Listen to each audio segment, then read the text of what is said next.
Hello, my friends, and welcome back. Thank you very much for being with me again today. I've been watching some videos, I have been watching for some time already with Vivek Ramaswamy. And this is the guy right there. He's one of the GOP, supposedly, candidates for the presidency of the United States of America. And I gotta tell you that I like him. I like him a lot, actually. And why I like him? I think he's intelligent, I think he's knowledgeable, and he's got balls, and seems to be independent, a little bit outside of the establishment. You may say, well, he's a lot outside of the establishment. Well, if he would be a lot outside of from the establishment, probably he would not be on the TV. But these guys are just trying to, attack him and expose him, and they are unsuccessful, as they tried with Robert F. Kennedy Jr. as well. Have you seen him invited anywhere anymore? He disappeared. Robert F. Kennedy disappeared from CNN, MSNBC, Fox News, all this garbage. Why? Because he doesn't have to be promoted, good or bad. In this case, I have a video here with Vivek Ramaswamy, who fires back at a reporter over quote-unquote white supremacy question. So, as always, nowadays, you have these little, how should I put them, reporters asking you a question as if they are the Inquisition. Do you believe or you don't? What do you say about that one? And you're supposed to, run or walk the fine line and, yeah. Vivek Ramaswamy consistently did this. These guys asked the question here. He doesn't meet them here like Trump and others. He meets them here, which never gonna meet them. Why? He's further down the road with his brain for the answer. So the answer wants to get you right here, but Ramaswamy always gets somewhere deeper and further than the guys that are like, he doesn't answer the question, and he says there are more important things actually than your garbage, and he calls them out. So it's not like I'm trying to avoid the answer. No, he tells, no, that question is garbage. This is exactly what he's going to say in the next 3 minutes and 13 seconds that I will play for you, my friends. This is enlightening. Why? It's refreshing. What you don't, reporters are trying to get you, because before they were the ones that would destroy your career or promote your career, depending on whose boy you were. All right, so let's go to this article. I have this one coming from an unknown, whatever this is, the messenger, blah, blah, blah. I don't even know what it is. Microsoft, blah, blah, blah. Okay, that's one. And the other one from Fox News. But the Fox News, I know they want money and shit. And not only that, but it's also, we all want money. I mean, money is a necessity, should not rule our lives. And anyway, if I can take this for free, I'm going to go to Fox News to do something, and they can do some copyright infringement or something. For what? From wanting to promote what this guy is saying. So this is what I'm going to quote first. I'm not going to recite some catechism for you, the 2024 GOP hopeful told the journalist in a tense exchange over Steve King's endorsement. No, he's just going to say, fuck off. I'm not going to play your little game. And here is the whole, when he's got, do you condemn white supremacy, clack, clack, clack? He said, I condemn any form of vicious racial discrimination. That means he included that kind and that kind and that kind. But these weasels are making it sound as if it could be only one kind of supremacy. Only one kind, my friends. Like the other ones, no. Or like racism can be only this kind of. No. The other ones cannot. Why? Because they don't have power. Really? Why don't you look over the US government? I don't know, about 7 years ago, at least. Right? Look at the military. Really? Look at the guys in the White House. Look at the guy and another victim, perpetual victim, and the Secretary of State. Who are these guys? Look at the Prime Minister, to the Defense Minister of Great Britain. So yeah, you're a minority and with no power. All right, so let's go to this and let's play this little clip. Let's make it big. It says it's Fox News here, but I hope that these guys are not going to. So first, it's going to start with the whatever she is interview question. Do you condemn white supremacy? And so stop picking on this far. Oh, I guess not. Ready? Washington Post. All right. So white supremacy and white white supremacy. That's how he starts. Just Washington Post. All right. So, You condemn white supremacy and white nationalism. I mean, what this kind of, who are you with? Washington Post. All right. So, potato. Okay. Of course, I condemn any form of vicious racial discrimination in this country.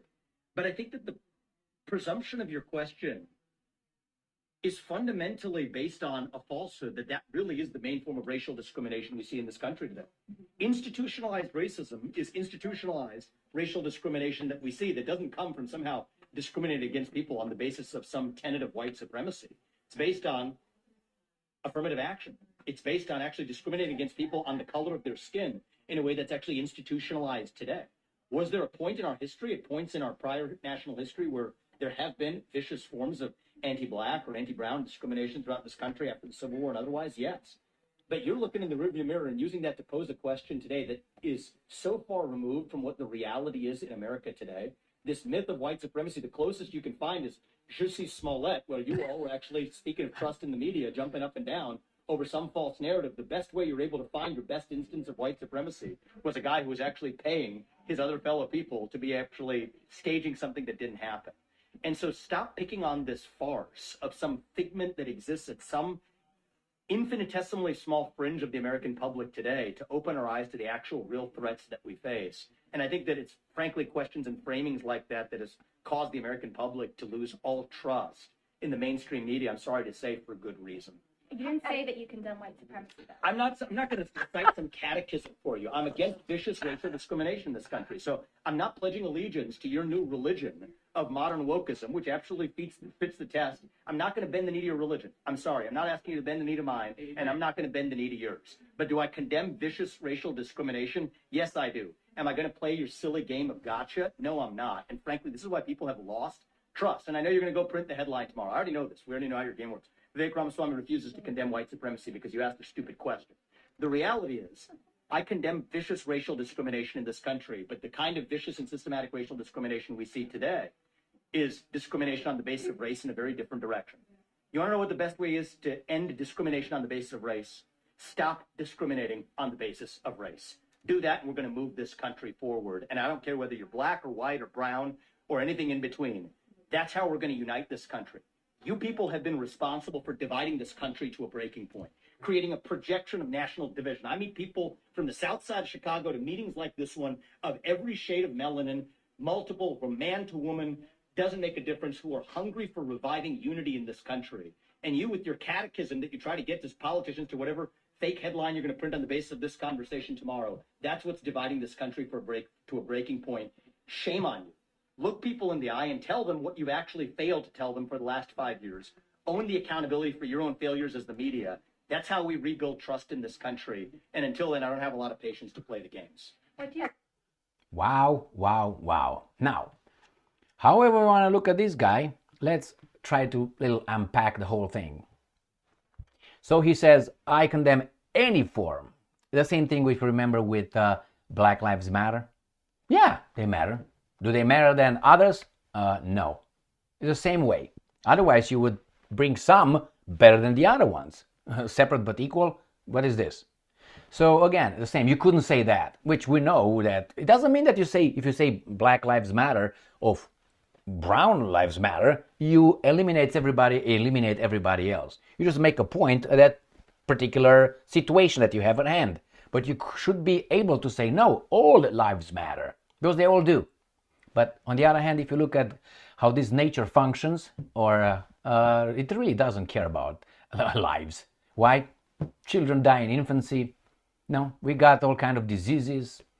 The wind blows a little bit stronger, we all die. So the nature doesn't really care about us. Therefore you think, how come they matter? Says who? Nature? Nature doesn't give a fuck about us. It can wipe us right now. And do you think the nature is going to cry? It's going to be like, celebration, man. We're going to create new garbage. Because anyway, so that's the first one. Second one, he said, well, all forms. And then he attacks her and says, what about the affirmative action? That's really based on, push something based on what? You get some points because if you're, really? Oh, that's a form of discrimination. Racial, right there. He attacked her frontal and he said, stop, you guys are doing it. You've been doing this with this narrative. And then he with balls said, I'm not going to bend my knee to your fucking crazy whatever. And I don't ask you to bend to mine. We're going to negotiate with ideas. We're going to debate. We're going to involve ourselves intellectually in determining what's best for us. And my best could be not your best, and vice versa. But that's the beauty of being available. No, having the ability, Jesus Christ, available. Being capable, Jesus Christ, man. See, I was talking about nature. The ability to freely speak out your mind. And he is with balls, my friends. He is with balls. He's intelligent. He's 38, and here's where he's at. He's got his money, or I'm not going to go, his family's money. He's got money, so he's very independent from that aspect. He has the courage to put his money on the line, unlike other fucking billionaires around here who are 80 and they don't even say a quick about anything. And then he calls her out. He knows the system. I know what you're going to do next. This is what you're going to be, your little headline tomorrow. Vivek Ramaswamy refuses to blah, blah, blah, blah, blah. That's exactly how these guys are operating. And if you really want more evidence about that, remember what Trump said when he started with his fake news thing. Fake news. He said, I've been in some of his rallies or interviews, rallies. He said, I've been in some situations and meetings where I know what was discussed there. And then the next day, an article of whatever fake media the headline was totally opposite to what we agreed, what we discussed, or what people really said. And you can't come and say that's not true. Now you can. Now you have Twitter, now you have maybe YouTube, you have Rumble, you have many other methods of distributing your message. Before, no, there were those guys over there, and he was right. It happened many times here in local. If you are involved at a little bit, you realize that's not what he said. I was in the meeting. That's not what he said. He's paraphrasing in such a way that changes the whole point. Anyway, Vivek Ramaswamy, he is more frontal than Trump. It is what it is. And the other ones are weasels. When they tell me Nikki Haley, what are you talking about? They attacked her with the slavery thing. Oh, because she didn't mention that. It's like freaking I mentioned, okay, Mercedes. What do you like about Mercedes? Well, I like its suspensions. Okay, Mercedes, good car, good suspensions. Oh, you forgot to mention luxury. You forgot. Yeah, I mean, what do you want me to start over and make the whole list now? The same. Oh, she didn't mention that. It was an economic thing. Anyway, that's how it started. The economic. Two different taxes. But anyway, it was related to that? Yeah, it was related. She didn't mention the 600,000 people who died to free the slaves. Oh my God, anybody attacked her for that? No, why? Don't matter, right? Anybody attacked her because she did not mention that, hey, doing that, you have to start the whole, I don't know, poetry, you have to start the whole, she forgot to mention that it was about that. The most important, maybe for you. Maybe for me it wasn't. Maybe I'm crying for the 600,000 people who died over there. Yeah, that was part of it, that's true. We have to hold, yeah, that's what it is. Understand? The Second World War was why? Now we find out it was because of one group. No, but we are led to believe because that idiot over there, okay, Adolf his name, he was an idiot and he hated this kind of thing. And it was only because of that. Really? You didn't fucking read anything then. You didn't read what he said. You didn't follow history. You didn't see what moves he did. Okay, that was part of it, or part of this thing. The same here. Good job, Ramaswamy. Good job. Do you think he's going to be elected? Maybe he's going to do something else. I hope he's going to be very successful and he's going to be the U.S. president in one point. The problem is, the key is with one point. The problem is once he gets over there, he's going to be isolated by his own administration that he's going to appoint. You'll see. Because the